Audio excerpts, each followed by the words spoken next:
Good morning students. Today we will continue with our topic of retirement of partner और हमारा जो topic चल रहा है वो चल रहा है payment to the retiring partner. सारी एडजस्टमेंट्स हमने कर ली, अब क्या करना है, रिटायरिंग पार्टनर को पैसे देने हैं। ये हमारा आज क्वेश्चन है जो ए एंड बी पार्टनर्स हैं, जिसमें ए का शेयर है 3/6 और बी का शेयर है 2/6 और जो प्रॉफिट का शेयर होता है उसमें 1/6 जो शेयर है वो कहाँ ट्रांसफर हो जाता है, रिजर्व में ट्रांसफर हो जाता है। अब ए और बी की प्रॉफिट शेयरिंग रेशियो अगर हम देखें, ए और बी जो है वो 3:2 में जो है प्रॉफिट शेयर कर रहे हैं।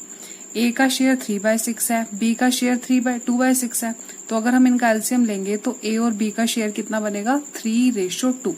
तो ए और बी की जो रेशियो है 3:2 है। जो ए और बी प्रॉफिट शेयर कर रहे हैं वो 3:2 में कर रहे हैं।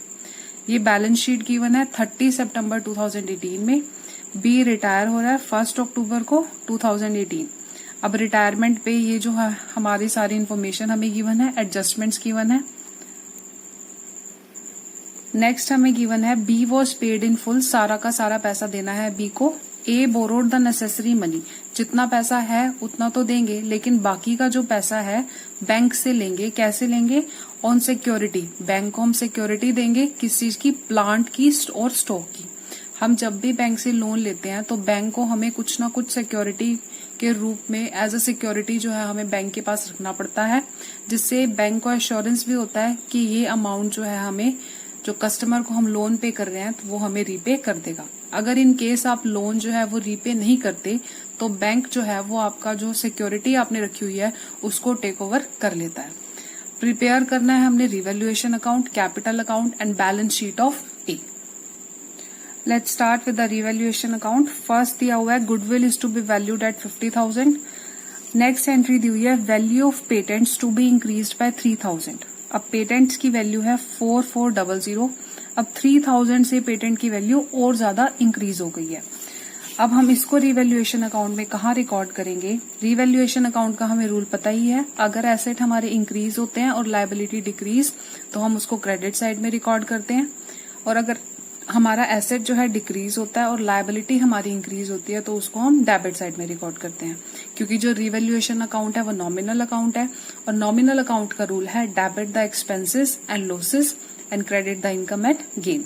अब पेटेंट्स जो है वो हमारे इंक्रीज हो गए हैं, पेटेंट हमारे एसेट है तो हम इसको रिकॉर्ड करेंगे क्रेडिट साइड में। बाय पेटेंट्स कितने से इंक्रीज हुए, 3000। नेक्स्ट हमें गिवन है plant was over valued bye ₹15,000। जितना प्लांट हमें गिवन है 90,000, ओवर वैल्यू का मतलब है कि 15,000 से बुक्स में जो है वो ज्यादा दिखाया हुआ है। अगर यहाँ ओवर वैल्यू की जगह अंडर वैल्यू होता तो इसका मतलब होता है कि प्लांट की वैल्यू 15,000 से कम दिखाई हुई है, और इस केस में बुक्स में हमने प्लांट्स की वैल्यू 15,000 से ज्यादा दिखाई हुई है। तो इसका मतलब क्या हुआ, हमारा एसेट जो है डिक्रीज हो गया। तो जब एसेट डिक्रीज होता है तो हम उसको रिकॉर्ड करते हैं डेबिट साइड में, टू प्लांट। और कितने से डिक्रीज हुआ है, 15,000 से। नेक्स्ट है हमारी provision for doubtful dates 5% on debtors. Debtor है हमारे 20,000 के, उसमें प्रोविजन भी बना हुआ है ऑलरेडी 400 का, लेकिन हमें जो प्रोविजन बनाना है वो कितना परसेंट बनाना है, 5%। अब 5% 20,000 का कितना हो गया, 1,000, लेकिन हमने प्रोविजन कितना बनाया हुआ है, 400 रुपीज। तो अब क्या हो गया, डेटर्स हमारे और कम हो गए, तो हम इसको कहाँ रिकॉर्ड करेंगे, डेबिट साइड में, to provision for doubtful debts. अब कितने का बनेगा प्रोविजन, 1000 का। अब 400 का तो हमने बना ही रखा है, तो कितना इंक्रीज हुआ हमारा प्रोविजन जो है वो 600 इंक्रीज हो गया। ठीक है।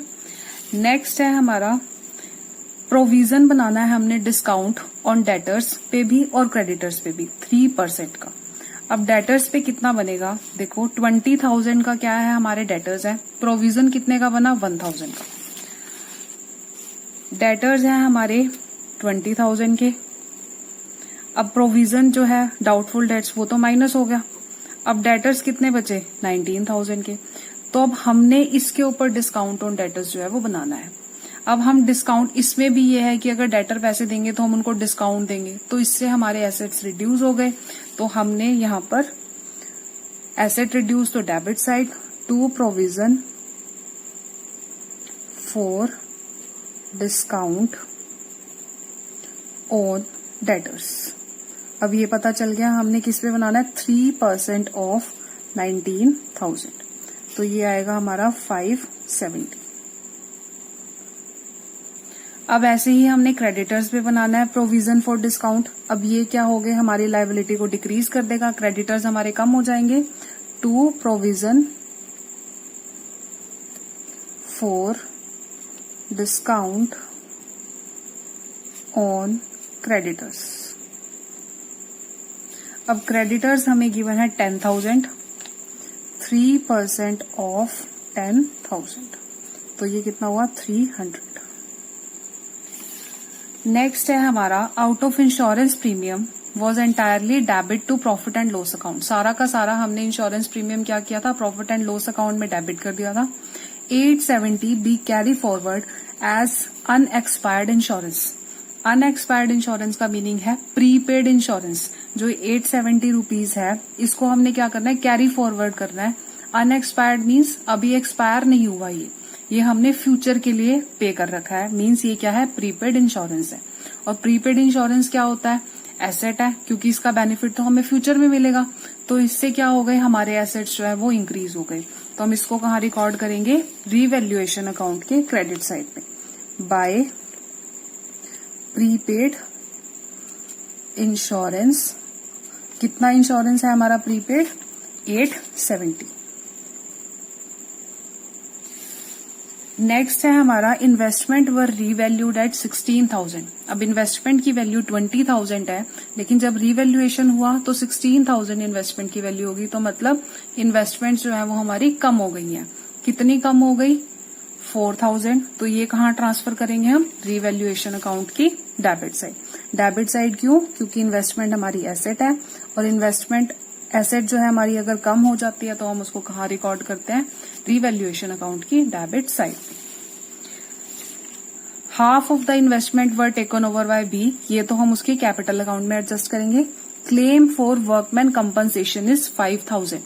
अब देख लेते हैं, हमने वर्कमैन कंपनसेशन रिजर्व तो बनाया ही नहीं हुआ, लेकिन ये क्या हो गई, फर्म के ऊपर लायबिलिटी है हमारी, और लायबिलिटी हमारी इंक्रीज हो गई। क्योंकि अगर हमने रिजर्व बनाया होता तो हम रिजर्व से ही अमाउंट कंपनसेट कर देते, लेकिन हमने रिजर्व तो क्रिएट नहीं किया हुआ। तो ये अमाउंट जो है ये हमारी फर्म के लिए लायबिलिटी है, तो क्लेम हमने पे करना है, एक बर्डन है। और जब लायबिलिटी इंक्रीज हो जाती है तो हम रीवैल्यूएशन अकाउंट की डेबिट साइड में उसको, तो यहाँ हमने डेबिट साइड में रिकॉर्ड किया टू वर्कमैन कंपनसेशन लायबिलिटी 5,000। अब हमारा डेबिट साइड का जो टोटल आया है वो 25,170 आया है, और क्रेडिट का टोटल जो है वो कम है।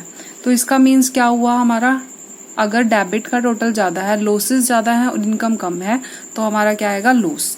अब इस लॉस को हमने क्या करना है, ट्रांसफर करना है कहाँ पर, पार्टनर्स की कैपिटल अकाउंट में। By loss transferred to A's capital account, B's capital account. और किस रेशो में ट्रांसफर होगा ये, पार्टनर्स की ओल्ड रेशो में। ओल्ड रेशो क्या है, 3:2। ये हमने अभी फाइंड आउट की थी, रेशो गिवन है हमें 3:2 है। और लॉस हमारा कितना आया, 21,000 का। अब इसको हमने डिवाइड करना है पार्टनर्स में, तो इसमें ए का शेयर कितना आएगा, 12,600, और इसका शेयर आएगा 8,400।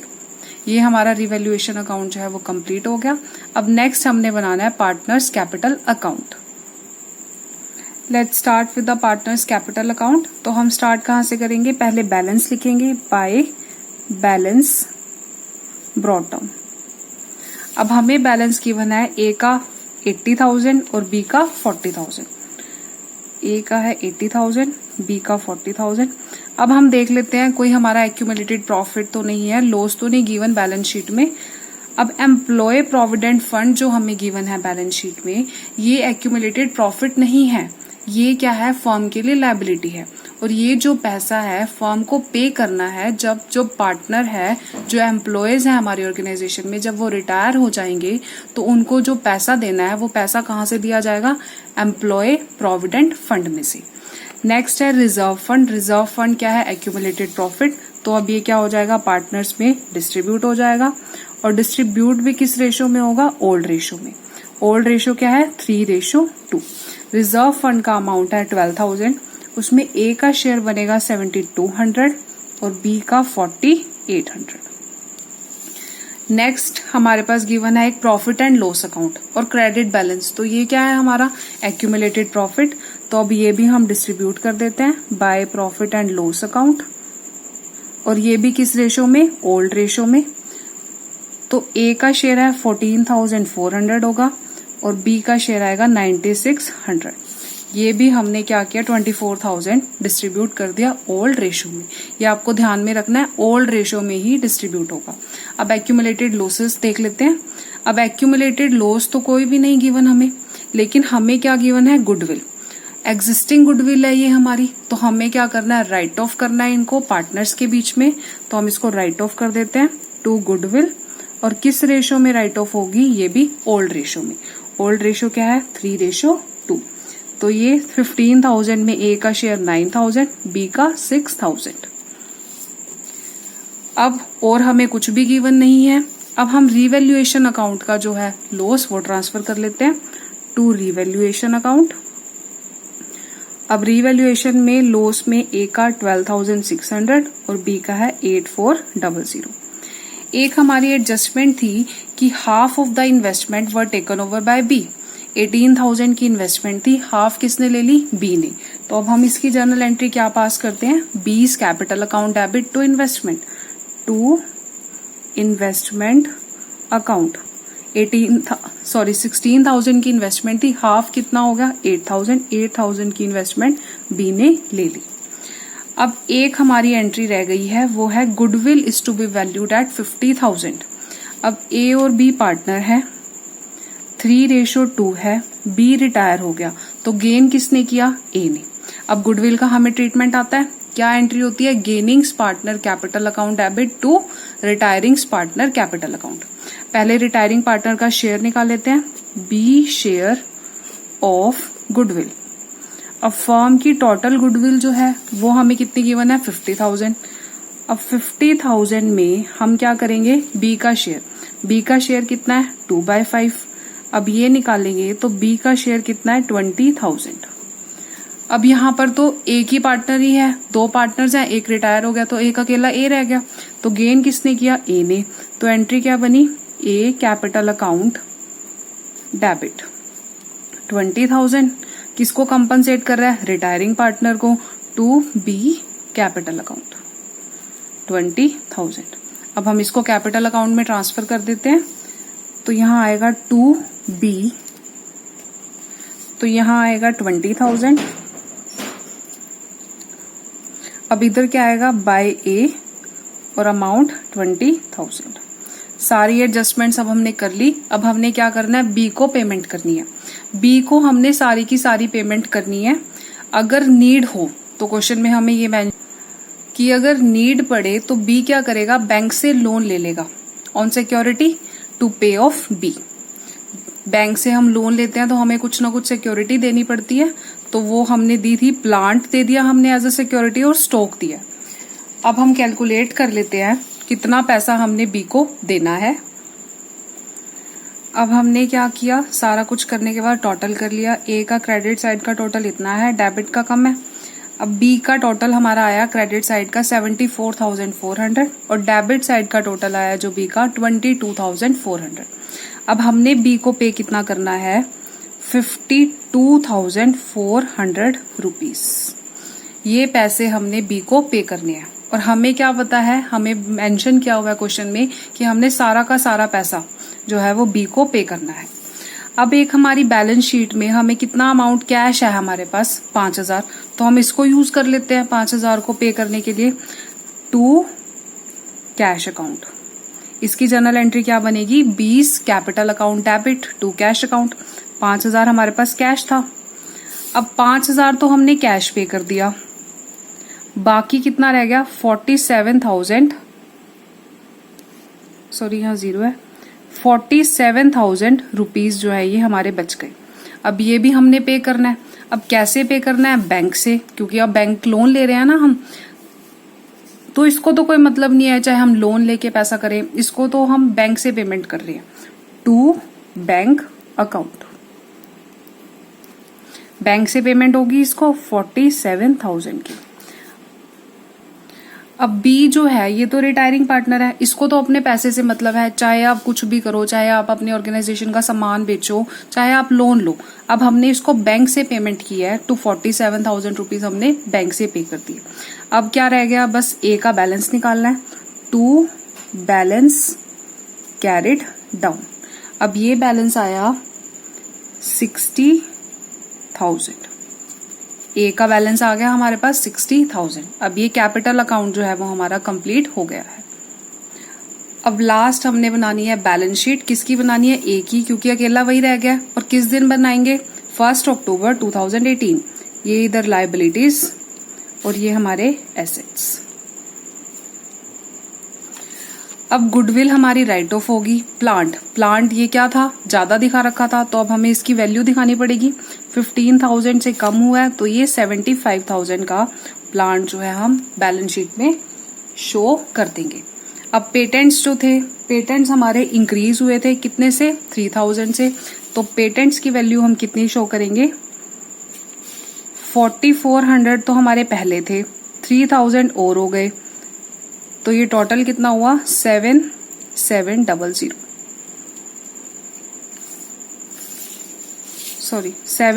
7,400। नेक्स्ट है स्टॉक। अब स्टॉक से रिलेटेड तो हमारे पास कोई एंट्री नहीं थी, तो स्टॉक को हम एज इट इज शो करेंगे। स्टॉक है हमारे पास 30,000 का। इन्वेस्टमेंट 16,000 की इन्वेस्टमेंट हो गई थी हमारी, है ना? तो जिसमें से हाफ इन्वेस्टमेंट मतलब 8,000 की तो बी ने ले ली थी, और हमारे पास बची कितनी? 8,000 की, तो 8,000 हमने बुक्स में शो कर दी। नेक्स्ट है हमारे पास डेटर्स। अब डेटर्स का कर लेते हैं। डेटर्स है हमारे पास 20,000 के। अब इसमें से हमने क्या लेस करना है? Provision for doubtful dates. कितने का प्रोविजन बना था? 1,000 का, तो ये आए हमारे पास 19,000। अब हमने एक डिस्काउंट भी बनाया था, तो हम उसको क्या कर देंगे? लेस कर देंगे। प्रोविजन कितना है? 570। इसको हमने माइनस किया तो 18,430 के हमारे डेटर्स आ गए। अब एक चीज थी हमारी, क्या थी वो? Prepaid insurance. अब इसको हमने कहाँ रिकॉर्ड करना है? एसेट साइड में रिकॉर्ड करना है, तो हम इसको रिकॉर्ड कर लेते हैं। प्रीपेड इंश्योरेंस कितना? 870। अब हमारा एसेट साइड का जो है वो सारा काम कंप्लीट हो गया है। अब हमारे लाइबिलिटी साइड की टर्न आ गई। Employee provident fund. ये लाइबिलिटी है, इसको मेंशन कर लेते हैं पहले। Employee provident fund 18,000। Reserve fund distribute कर दिया तो ये रिकॉर्ड नहीं होगा। Sundry creditors. अब सन्ड्री क्रेडिटर्स थे हमारे 10,000 के। अब इसमें हमने क्या किया था? डिस्काउंट भी था, तो वो डिस्काउंट क्या कर देंगे? लेस कर देंगे। प्रोविजन फॉर डिस्काउंट 300, तो ये कितना आया? 9,700। अब प्रॉफिट एंड लॉस भी हमने डिस्ट्रीब्यूट कर दिया। कैपिटल अकाउंट ये अभी हमने करना है। एक हमारे पास क्लेम था वर्कमैन कंपनसेशन क्लेम, तो इसको भी हमने लाइबिलिटी साइड दिखाना है, क्योंकि ये हमारे लिए लाइबिलिटी है। तो हम इसको क्या लिखेंगे? Workman compensation claim. कितने की क्लेम है हमारी? 5,000। अब हमने बैंक से लोन भी लिया है बी को पे करने के लिए, तो वो भी हमारी लाइबिलिटी है। बैंक लोन कितने का लिया? 47,000 का। अब यहां पर मेंशन कर देते हैं हम secured by plant and stock. ठीक है, अब क्या बचा हमारा कैपिटल। अब कैपिटल तो एक ही है क्योंकि अकेले एक ही बैलेंस शीट बन रही है, तो एक ही कैपिटल का बैलेंस कितना आया था हमारा 60,000। तो 60,000 हम बैलेंस शीट में शो कर देते हैं। अब हमारा बैलेंस शीट का भी सारा काम कंप्लीट हो गया। अब हमने क्या करना है, दोनों साइड का टोटल करना है। अब इधर का टोटल आएगा 700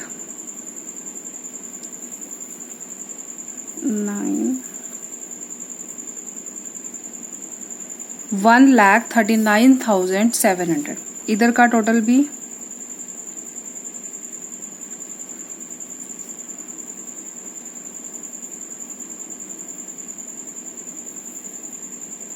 13, ये भी इतना ही है। दोनों साइड का टोटल जो है वो हमारा एकदम इक्वल आया है, तो मीन्स हमारा क्वेश्चन जो है वो करेक्ट है। अब हमने जो कैश था बैलेंस शीट में, इसको हमारी जो नई बैलेंस शीट बनी ए की, इसमें हमने इसको शो नहीं किया। क्यों नहीं शो किया? क्योंकि ये पैसा जो है हमने यूटिलाइज कर लिया है। किसके लिए यूटिलाइज किया है? बी को पेमेंट करने के लिए। अब बैंक लोन जो हमने लिया था सिक्योर्ड किसके लिए साथ किया? उसको प्लांट और स्टॉक के साथ। तो इसके लिए कोई सेपरेट जर्नल एंट्री पास नहीं होती।